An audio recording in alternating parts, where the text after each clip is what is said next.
Assalamualaikum warahmatullahi wabarakatuh. Pemirsa, siapakah yang berkaos merah itu? Ya, tangannya kayaknya garuk-garuk yang ada di perutnya, dan perutnya kelihatan dikit gitu ya. Wajahnya kelihatan lugu.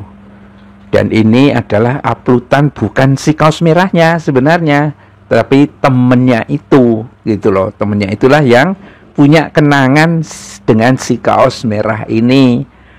Kalau dia tetap menjadi tukang tak tipu-tipu, Indonesia ini, negeri ini sudah akan maju atau sudah menjadi negara yang maju. Tetapi gara-gara dia pulang kampung ya dari Aceh balik ke Solo, kemudian sukses menjadi pengusaha kayu, dan setelah itu tumbuh ambisi politiknya, inilah kehancuran Indonesia itu mulai terjadi. Ya, sebagaimana dikatakan oleh sejumlah pengamat, termasuk Bambang Tri, ini si tukang kayu yang pernah di Aceh itu, ya, adalah anak PKI. Dan pamannya juga PKI. Ya, mungkin Pak D-nya juga PKI. Itu kalau disebutkan oleh Bambang Tri itu 3 orang itu, ada yang pernah di Nusa Kambangan, ada di mana-mana karena PKI gitu kan. Walaupun di kampung yang namanya PKI itu rata-rata punya doktrin kekuasaan. Dan doktrin kekuasaan yang biasanya dijalankan oleh PKI ialah ya karena dia tidak mengenal Tuhan, tidak mengenal nilai-nilai, apapun bisa dikorbankan untuk kekuasaan itu. Ya, termasuk dalam hal ini adalah dengan melakukan tipu-tipu. Tuh pemirsa, ini repotnya gitu kan.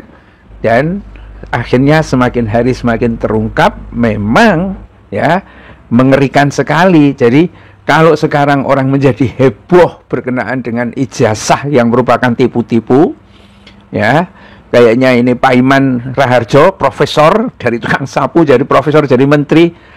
Kalau bukan karena imbal jasa Jokowi, mana mungkin gitu loh pedagang pramuka menjadi wakil menteri. Itu karena orang yang dianggap paling berjasa ya, memberikan gelar akademik, nah tetapi di belakangnya lebih berjasa lagi Pratikno ya, sama dekan Fakultas Kehutanan, entah yang sekarang atau entah yang dulu gitu ya, yang diminta untuk memberikan fasilitas menjustifikasi bahwa ijazah pramuka itu berasal dari Gajah Mada. Cuma dasarnya penipu, tidak pernah sekolah di Gajah Mada, ketahuan, ya kan? Bahwa dia fakultas jurusan teknologi kayu kan begitu. Kalau dulu misalnya Iriana kan kabarnya itu sampai ke Aceh nyusul gitu. Udah kawin di sana, punya anak di sana, ya, kemudian punya rumah di dekat hutan. Saya kira Indonesia akan terbebas dari bencana, ya, rusaknya demokrasi yang ada di Indonesia ini, ya, membuat banyak orang yang kadang-kadang bisa berpikir jadi dungu. Ini gara-gara ini nih, satu orang ini luar biasa. Tetapi ada juga yang mengatakan bahwa ini juga sebetulnya adalah boneka. Di belakangnya itu ada arsitek, ya, yang mengemas sedemikian rupa. Siapa dia? Apakah Pratikno?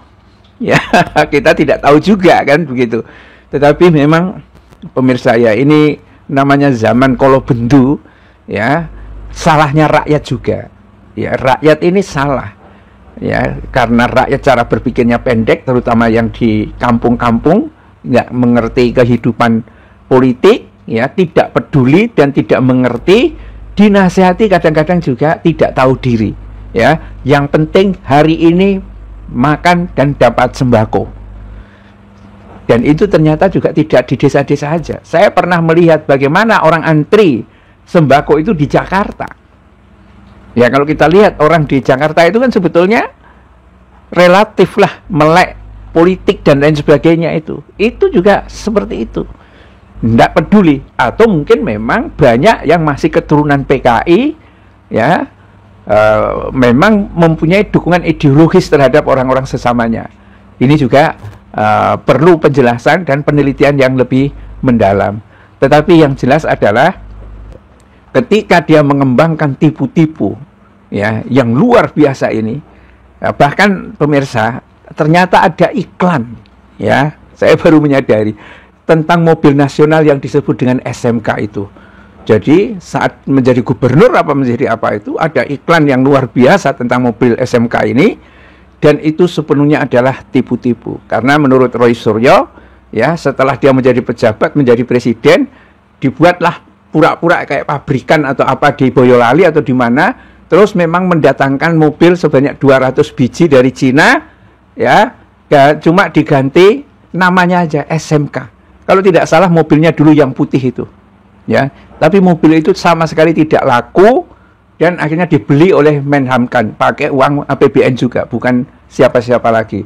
Ya, tukar tambah Prabowo-nya jadi presiden, ya, seolah-olah ini mobil sudah kebeli. Jadi tipuan ini menjadi sistematis karena apa, pemirsa? Karena orang yang berada dalam cengkeraman dia, menteri-menteri yang kabarnya itu pendidikannya tinggi dan baik-baik, diancam. Kamu silahkan mencuri, tapi diam-diam kan, dibiarkan para menteri ini mencuri. Jadi pencuri kan, kemudian semua tahu berkasnya numpuk. Dipanggillah menteri itu. Nih, berkasmu kamu mencuri. Sekarang kamu serahkan lehermu untuk saya injak, atau bagaimana? Namanya sudah jadi menteri, kemudian nanti diborgol, ketemu anak istrinya, diberitakan secara nasional dalam kondisi diborgol, takutlah. Dan rata-rata karena seperti itu, artinya menteri-menteri ini ya seperti kerbau yang dicocok hidungnya itu. Yang menteri-menteri yang mencuri, ya, tidak berani berbuat apa-apa, selalu mengikuti apa yang diperintahkan oleh Jokowi. Dan akhirnya hancur negara ini. Dan sekarang berita yang terkenal selain ijazah palsunya Jokowi hanyalah gede-gedean persoalan korupsi. Bila taufik wal hidayah. Assalamualaikum warahmatullahi wabarakatuh.